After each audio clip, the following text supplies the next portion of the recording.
How's it going, my bakers? I hope you're having a great day. Welcome to the channel. I'm ChainBaker, and in today's video we're making Dutch crunch bread. It's got the crunchiest crust you've ever tried, trust me, and the softest interior. It's a great contrast. Let's go to the kitchen and check it out.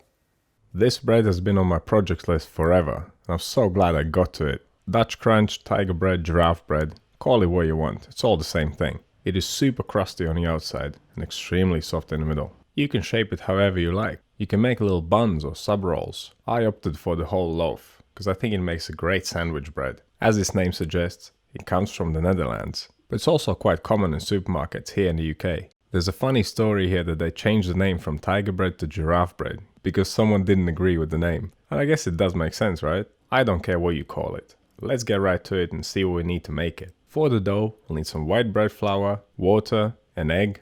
This is going to make the bread rise really high. You can find out more about it in the Principles of Baking playlist. We'll need some yeast, salt and sugar. You can skip the sugar if you want. I like some sweetness in this dough. It also makes the crumbs softer. And finally, we'll need some butter.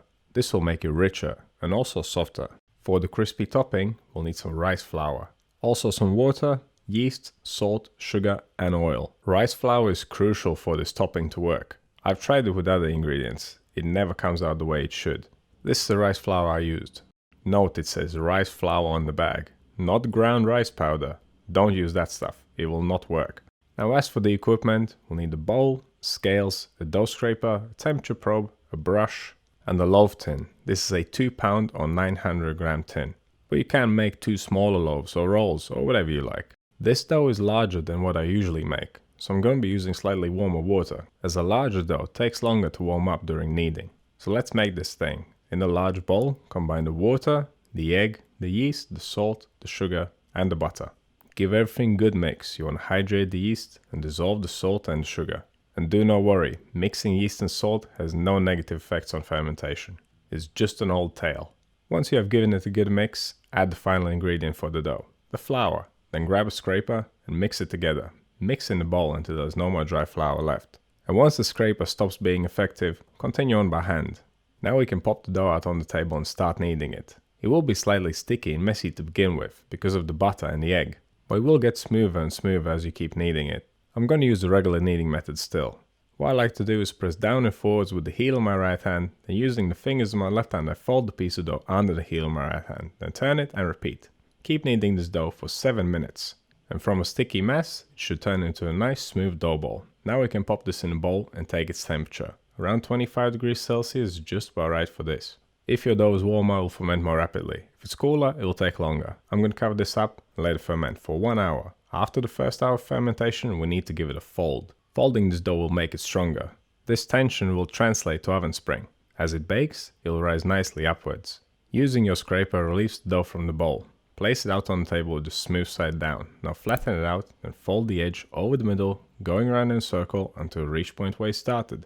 Then flip it smooth side up again and tighten it against the table. Now place the dough ball back into the bowl, cover it up, and at this point we are going to make the topping. It contains yeast and it also needs to be fermented, so don't forget about it. Make the topping after the fold. In a small bowl, combine the water, the yeast, the salt and the sugar, then give it all a good mix. Once again, we're dissolving the salt and sugar and hydrating the yeast. Once everything's nicely mixed, add the oil and the rice flour and mix again until you get a nice smooth paste. I've seen recipes using toasted sesame oil. I imagine the flavor would be quite nice, but I'll leave it up to you to try out. Scrape down the sides of the bowl so it doesn't become crusty. And now the dough and the topping can be left to ferment for 1 hour. After the second hour is the end of bulk fermentation. Now we can pre-shape this dough.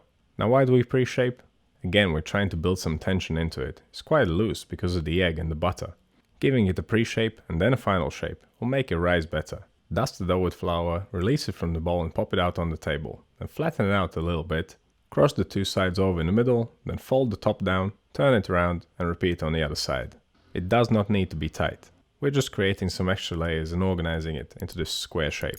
Now the dough can be covered up and left to rest for around 20 minutes. This will give enough time for the gluten to relax and make our final shaping step easier.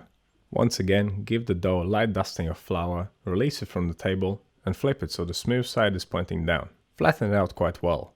We're trying to get a nice even crumb texture, and popping out the large bubbles will achieve this. There will be a video about degassing bread dough. You'll find it in the Principles of Baking playlist. Right, once you have flattened out your dough, cross the two top corners over in the middle. You want to create kind of like a triangle shape. And now we just need to roll it up into a log. Grab the top edge, fold it over, push it down and forwards. And every time you roll it, push it down and forwards again. This will create tension in the loaf. Keep going until you reach the bottom. And then seal the seam up so it doesn't come undone. And don't worry about handling this dough gently. It can take it. Now what I like to do is take the end bits and fold them down. And we are looking at the bottom of the loaf right now because the seam is there. Folding the end bits down makes the loaf nice and smooth on all sides. Now you can flip it smooth side up again and tighten it even further on the table by placing your fingers underneath it and pulling it towards yourself. Now place the dough in your bread tin and then press it down slightly so it fits the shape a little bit better. And before we start final proofing, we need to brush this loaf with the fermented topping, and it will keep fermenting as the bread rises. Now if you don't have a loaf tin of this size, I've made a video about adjusting and calculating ingredients to fit any loaf tin.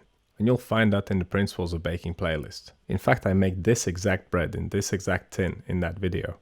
Now don't be shy with this paste, you must use all of it. And don't try to make it smooth and neat, just plop it on there, it should be nice and thick. If your tin is a little bit sticky, I would suggest lining it with some non-stick paper just in case. Final proof will take around an hour. During this time preheat your oven, 160 degrees Celsius, which is 320 Fahrenheit, with a fan on. If your bread is taking longer to rise, well then leave it for longer. Once it's ready, it should look like this, with little cracks all over the surface. Let's pop this bad boy in the oven. It'll take around 40 to 45 minutes. I'd suggest turning it around halfway through the bake, so that the crust gets colored nice and evenly. If your oven doesn't have a fan, bake the bread at 180 degrees, and that's 355 degrees Fahrenheit. You want to bake this crust until it's beautifully golden brown all over. Give it a little shake to release it from the tin. And with some luck, it will probably come out. You want to let this cool down completely before you tuck in, because at the moment it's super soft and squishy. If you try and slice this now, you'll totally deform the bread. Let it set at least for an hour. Be patient. You will be rewarded. I know it's tempting.